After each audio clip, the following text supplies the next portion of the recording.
up, everyone? Welcome back to another episode of Kinda Different, the podcast where we talk about all things making dental care more human. We connect with some of the best people that are out there, and we think about how, through making dental care more human, we can bring innovation to this great industry that we all love.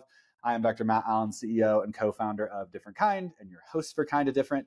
And I am thrilled on our final episode of season 3 to have one of my favorite people in the dental industry, and certainly probably one of your favorite people in the dental industry, the person that everyone knows, the person that everyone loves, the ultimate maven and connector in our industry, Samantha Strain, who is, needs no introduction, but she is the partner and chief development officer at HealthStream Ventures. Sam, thanks so much for taking time out of your busy schedule to join us on Kinda Different today. I would love for you to start off by just giving a quick introduction for those of you who don't know you, which again is a very small and dwindling number of people in this industry.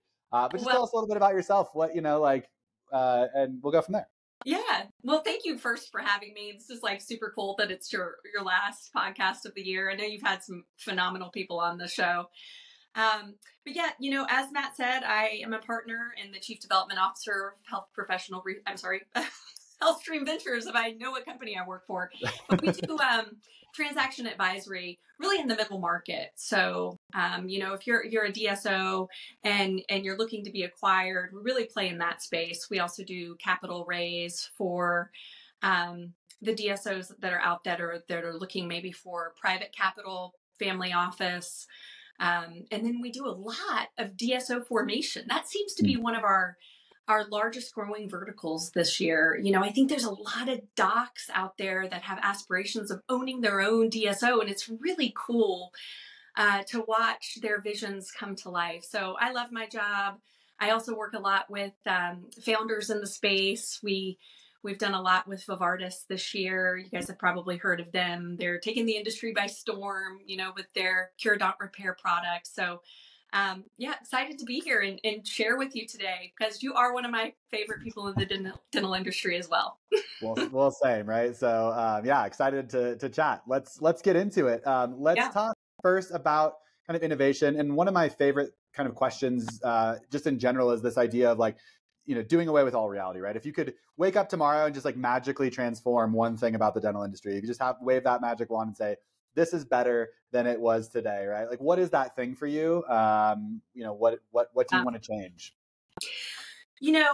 Because, my background has been really at the intersection of M&A and the human dynamic in the space, whether that be with the team or with the patient. I really feel that integration really needs to evolve. So, and when I say that, I mean, when a DSO acquires a practice, maybe it's just one location, doing a better job of really picking up those pieces for the selling doc and showing that selling doc's team that we're, so excited to have you and kind of making that process more streamlined. I feel like there's a lot of misses right now. And I think, because my experience has been mainly on the buy side, when I was working with American Dental Partners, I remember having and going out of my way to have conversations with everybody on the team internally, whether it be, our HR director or RCM director, and just saying, hey, we're about to, we have this really exciting practice and we're about to acquire them. And I'd like to have your insights on how we could make this a really exceptional experience for this seller. Because at the end of the day, it doesn't matter how hard you work, the seller and their team are the most important. And the integrations team is the last kind of touch on that M&A, journey. So for me personally, I would love to see improvements around that area. And really, how can we make better human connections with the team and the culture is so important, sharing that culture of the group with the acquiring doctor. So that's what I would say. I love it. And I think that there's, a real humanity to that. I think a lot of times when we think about, acquisitions in the DSO space, right, in the M&A space, that it's a lot about dollars and it's a lot about, those kinds of things, right? It's about EBITDA. But it really is fundamentally, right, a human endeavor that is going to make or break that successfully. And I think, you certainly operate very well in that space of understanding that very unique truth, I think. Well, and I think that's why I really, really love M&A, is because I can take all these things that I know about human nature and really creativity, and then the number side. I remember when I first started working with private equity, I would tell them, "Can you draw me a picture of what this means?" Because I'm a visual learner, and I think a lot of dentists are visual learners too. Mm-hmm. And so creating that dynamic, that picture of, okay, this is what it's going to look like, and I also remember notating to the private equity guys. I was like, well, where does the human capital come in? Where do we value that? And they didn't have an answer for that. Yeah. And so I'm on a mission to really solidify how do we really quantify the human component of a valuation, and we're on a mission to do that here at HealthStream, because we believe that that fuels these integrations and the M&A process forward. We can't forget the people. Totally. So I love it. Well, in that realm of like innovation, right, and kind of being towards the end of the year here, I would love to hear one thing that you feel like has, so we like waved our magic wand. We said we want this to be great, right? What's one thing that you've done to kind of incrementally improve that process this year? Maybe it was a specific deal where you're like, hey, we did this different and it was better. Just give me an example of like something where you felt like, hey, we drove some innovation this year and it was better for all the parties involved, including the patients, right? Sure. So we have an emerging group that we're working with right now, and they have 20 locations. So they're fairly new in the M&A kind of ecosystem. How should this work? And what we've done is that we really started having weekly calls with all the members of the teams. So even the CEO, he's been highly, highly involved. The chief clinical officer, highly, highly involved. And in this particular instance, the group doesn't have a chief development officer. So that's kind of like my role. Yep. But what we're doing is taking an analysis of the acquiring practices team, and every single member, this is the assistant. She's been there 10 years. She's married. She has 4 children. So really giving them an idea of who we're acquiring, that's been really helpful for them to see, like, oh, well, yeah, that's Mary. That's Mary's job. And we're starting to put names with roles instead of like hygienist 1, hygienist 2. Mm-hmm. And so we're really humanizing this process of how do we really understand what we're acquiring, and how will that team really work in the group's ecosystem moving forward in a more cohesive way. So I'd say that was probably the thing that we've done this year that's made the most impact for that group, because they didn't really we're taking almost like a novice and kind of helping them with a new way of looking at, it's a creative way of looking at the situation, right? Yeah, totally. And that's really all it is just kind of thinking outside the box. I love it. No, that's great. I think there's a lot to that in terms of, being really personalized. We all want that from whatever experiences we have. And certainly, Absolutely. Going through this transition process, this integration process should be no different. So, and by the way, that practice that we acquired for that group, they've now had almost a year in, and the practice is thriving. We've kept all the team members, because we really dove into, what makes that practice special. And at the end of the day, it's the team. As an M&A professional, as a private equity, you're acquiring a revenue stream. Well, that revenue stream is powered by people. Yep. So we can't forget. Yep. So I'm proud of that, because all of our post-mortem, so to speak, for these these acquiring groups that we're working with, the practices that they're acquiring are thriving, because we're really taking that extra step of, let's get to know the team. Let's really harness their power. And I don't think there's a lot of groups out there that can say they've done that, whether right, wrong, or indifferent. It's really just, a flag in the ground that I really want to just nail in a little bit harder, because it's so important. So totally. I love it. I mean, I certainly think that you should be incredibly proud of that accomplishment. And I love to see that. So that's awesome. Well, let's everyone knows you, Sam, but there's, you see people at meetings and whatever, and you don't really get to know them. So in this connection section, I just want to, have a couple of quick questions that give us a little deeper insight to Sam and what makes her tick. So the first question I have for you is, tell us something that is important to you, but a lot of people might not know about. So something that drives you, that motivates you, that, gets you out of bed in the morning, but most people, might not, if they just interacted with you quickly at a meeting, might not actually know. Tell us something that you're willing to share. Obviously, this isn't therapy, right? We never want to, go too I deep really and need dark, but therapy. certainly, would love to, pull back the covers, pull back the hood a little bit, right? Sure. No, I love that question, and thank you. Thank you for asking it. I'm a real I'm a perfectionist. A lot of people wouldn't know that about me. I think a lot of people see me sort of like swirling around at the meetings, and that's just generally and genuinely because I love people. I really love to get to know people, and I want to help people too.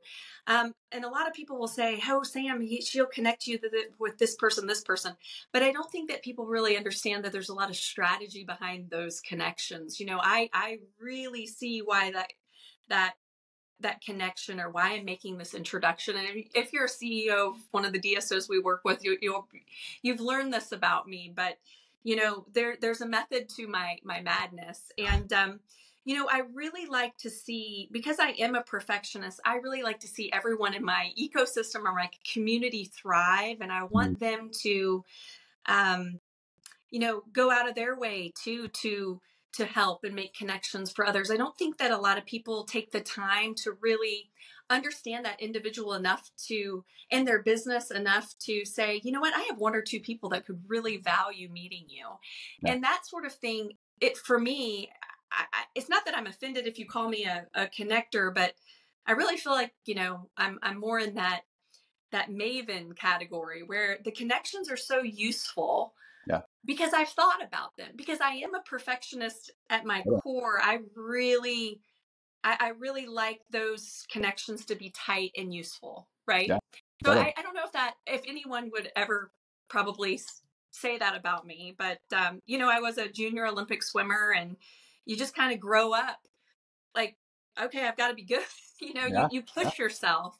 And I think in the perfectionist, it's not that that's a great thing, because I know that I'm going to have challenges, but I just like to strive for excellence, whether that just be in my internal thinkings about myself and how I value, who I am individually, but how that is coming off to others around me. I just like there to be sincere, genuine goodness that can be shared. And if you really think about how you affect people, I'm reading this book. It's the Book of Beautiful Questions, and it's by Warren Berger. And the great thing about the book is that, we're confronted with so many hard things in life. Life is not perfect. I mean, I've climbed so many mountains just to fall below sea level, more times than I care to admit. Right. Yep. But it's understanding the situation, and then being able to, within your internal headspace, quantify that and figure out, what questions do I really need to ask myself in order to understand the real issue? And is this something that I really need to, dig in on, or if it's something that I really can kind of shelve for later? But the book also touches on just, how do you deal with people in your everyday life, and what questions do you want to ask them? Let's get behind. And this is the thing that I love about DifferentKind, but let's get beyond like just asking the mundane, like, how are you? My answer to that is, I'm doing okay for a lady my age. And the reason why I say that is because it's, one, funny, and two, my grandmother used to say that. And it's just a different spin on answering a boring question, and DifferentKind, you do a great job of, helping the provider and their team understand their patients, like at that level where it's like, wow, that practice is really different, and in a business that's revolves around patients coming back in, dentistry is really, it's built on relationships all the way around. So that's why I've become such a big fan of yours and DifferentKind and what you're building, because it's so essential to the growth and the nurturing of these patients long term. And that's what makes the practice tick.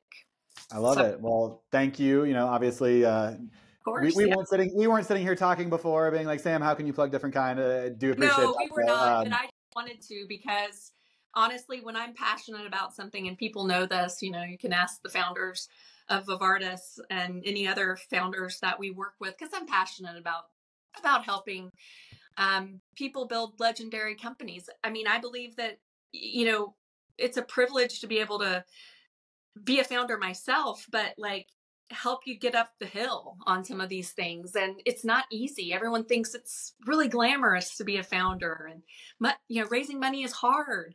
Building a DSO is hard. It's hard work. There's challenges around every corner. But and that's why I only kind of I go towards things that I'm passionate about, because that's what gets me up in the morning. If I'm not passionate, I'm probably not going to be able to, speak about you in a room full of opportunities and it actually be legitimate for the people that are hearing me. I mean, people, I think, are looking for, passion behind people. I mean, and life is exciting. If you really think about the things that you're encountered with every day, life is an amazing journey with good, bad, and ugly. But gosh, I just try to relish every point of it. And I really become passionate about the things that I feel are important, and DifferentKind is one of those in the industry. And so that's why I share what I do. Well, certainly appreciate it. And it's a great insight into you. Yeah, I think it provides us with a deeper insight of who you are and what makes you tick. So thank you for asking the question. Yeah, totally. One last piece here, just as we think through making dental care more human. I think we've already talked a little bit about that and how you're thinking about that through your work, which I think is really important. All of us have a role to play in this, right? You're not providing clinical care, but you still have a role to play in ensuring that, organizations are working with their staff well, and that staff is working with their patients well, and all of that. But kind of as we think of where dentistry is at right now and where we hope it goes to, you did a fantastic job of facilitating women in DSO earlier this year and being the MC there. And Stephanie Craze-Moritz, who was our first guest of the year, we'll bookend, with one of her quotes from that meeting at Women in DSO, was around, really thinking through, hey, where is dentistry now, and where do we hope it take it to? We want to bring it somewhere. And so, yeah, just give us a sense of, like, from your lens for the profession, right? You know a lot about this profession. You have a lot of different, ways that you understand that I think a lot of people don't. Where is it now, and where do you hope it to take it to? And let's again, we're at the end of the year. Let's say over the coming year, but also maybe, share some big picture vision there too. Sure. And I speak a lot just from the M&A perspective, because that's what I do every day. And so I apologize if that's too much, but it's just where I'm coming from. Totally. That's why you're on here. We want your perspective, right? But, acquisitions from the strategic larger DSOs have slowed, this last year, just because cost of capital, and there's a number of factors that are going on. And they're still digesting some of their practices that they've integrated over the past year, right? Mm-hmm. And so a lot of times I'm connecting the dots between the private equity side and the group, right? And a lot of times there's a disconnect, because private equity, they think in terms of top line, bottom line, and really a lot of the DSOs have been focused on in-store growth, which I think has been tremendous, because that's really where I see we need to focus our efforts. It's one thing to acquire a practice at a multiple that maybe was, a little high for the group to digest, but then to put your staff under the constraints of having to execute operationally at that multiple and then grow it. I think that's actually causing a negative effect on the culture, right?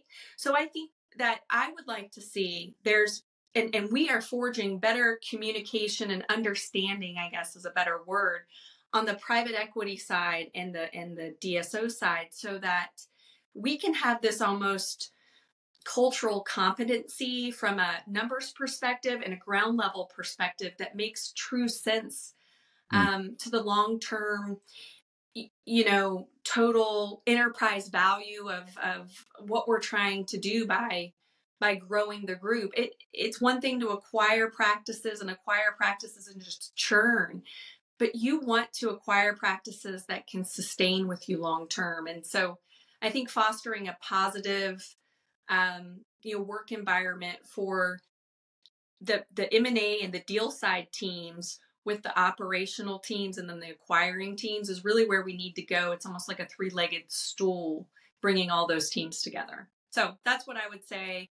Where I kind of have seen it and where I would like it to go is more around this cultural competency. And I know no one can solve those issues on a podcast, but just it's on my mind and on my heart most days when I'm dealing with these acquisitions. So I love it. Yeah. If it's not on our mind and on our heart, we're not going to, we're not going to be thinking about it off the podcast, right? And we're not going to be working towards actually achieving those things. And I think it's just helpful for people to see what you're thinking about, because I think you obviously are a leader in this space and a lot of people respect, where you're thinking. So it's great to hear.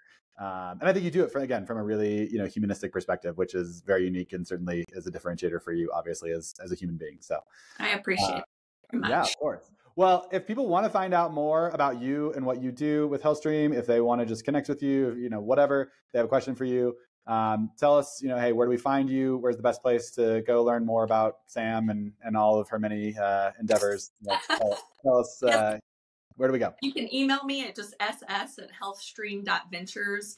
You can always call me at 704-728-9708 is my cell. Text is the best way to get me.